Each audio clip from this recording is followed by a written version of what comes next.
पति की हत्या क्यों कराएं? मालूम नहीं सर, दिमाग नहीं काम किया। अच्छा, आप किसके साथ रहना चाहती है जेल से जब निकलेंगी तो? उन्हीं के साथ रहेंगे।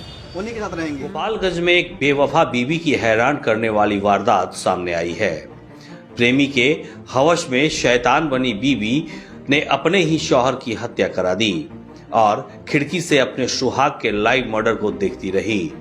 कातिल महिला 6 बच्चों की मां थी और उनकी नानी भी बन चुकी थी, लेकिन अब इस राज का खुलासा हो गया है। हमारा दावा है कि जो आपको हम हकीकत दिखाने जा रहे हैं उससे आपका माथा सन्न रह जाएगा। समय रात के 1:50। जगह लाड़पुर, थाना श्रीपुर ओपी, जिला गोपालगंज। आरोप प्रेमी से मिलकर कॉन्ट्रैक्ट किलरों से पति का लाइव मर्डर। यही वो तारीख है, यही वो समय है, यही वो जगह है जहां तस्वीरों में दिख रहे शख्स की लाइव मर्डर कर दी गई। हत्या किसी और ने नहीं बल्कि हवस में शैतान बनी बीवी ने ही अपनी प्रेमी के साथ मिलकर करा दी, वो भी पति की कमाई के पैसों से कॉन्ट्रैक्ट किलरों को हायर कर। उस औरत के दो रूप थे, एक चेहरे को जिसे पूरी दुनिया देख रही थी और दूसरा चेहरा जिसे कोई नहीं जानता था।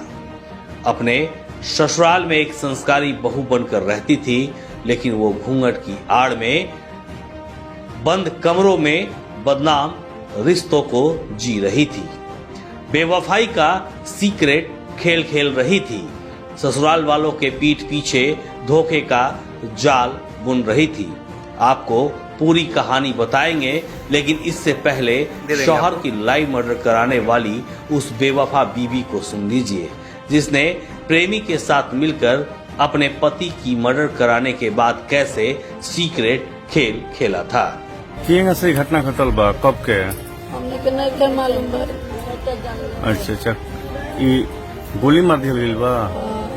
हमने के नहीं के मालूम। घर में सुबह पंखा के आवाज नहीं के मिला। रउआ के हैं उनके? अच्छा। और जो पत्नी जिसने पूरे योजना को अंजाम दिया था योजनाबद्ध तरीके से, वो खिड़की से झांक भी रही थी और फ़ोन पर अपराधियों को बुलाया था और उसके सामने ही ये घटना हुई है। सुन लिया आपने, शौहर की मर्डर करने के बाद कैसे बेवफा बीवी अनजान थी।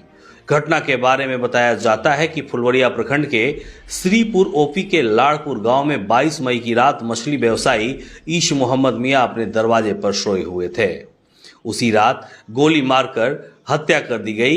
एसपी स्वर्ण प्रभात ने हत्या की वारदात को गंभीरता से लेते हुए हथुआ एसडीपीओ अनुराग कुमार के नेतृत्व में एसआईटी का गठन कर दिया।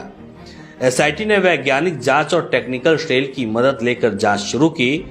एसआईटी ने हत्या की तफ्तीश शुरू करते हुए मृतक की पत्नी के मोबाइल का कॉल डिटेल्स निकलवाया, जिसके बाद हत्या की कहानी पर दर परत खुलने लगी। एक एक कर 4 अपराधियों को एसआईटी ने गिरफ्तार कर लिया।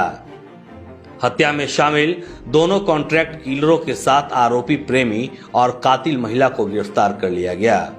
गिरफ्तार अपराधियों में महिला का प्रेमी बथुआ बाजार का नौशाद आलम, कॉन्ट्रैक्ट किलर बालेपुर गांव के मंसूर आलम, कंठी बथुआ का परवेज अंसारी और मृतक की पत्नी नूरजहां खातून से जब पूछताछ की गई तो बेवफा पत्नी की हैरान करने वाली कहानी सामने आई। जो मृतक है वो अपने घर के बाहर सोया हुआ था खाट पर, और जो पत्नी जिसने पूरे योजना को अंजाम दिया था योजनाबद्ध तरीके से, वो खिड़की से झांक भी रही थी और फ़ोन पर अपराधियों को बुलाया था और उसके सामने ही ये घटना हुई है। तो सर महिला क्या देख पा रही थी कि उसके पति की हत्या हो रही है उसके आंखों के सामने? हाँ, जैसा उन्होंने बताया है कि वो खिड़की से देख रही थी और फ़ोन पर थी, अपराधियों के साथ बातचीत कर रही थी और उसने इशारा भी किया कि ये खाट पे जो सोया व्यक्ति है इसी की हत्या करनी है, जो उसका पति है। कब से इन लोगों के बीच में अवैध संबंध था, कुछ बताया था? ये कई सालों से हैं। पति इनका दुबई में रहता था और काफ़ी लंबे समय तक दुबई में था और उसी समय से ये संबंध स्थापित हुआ था।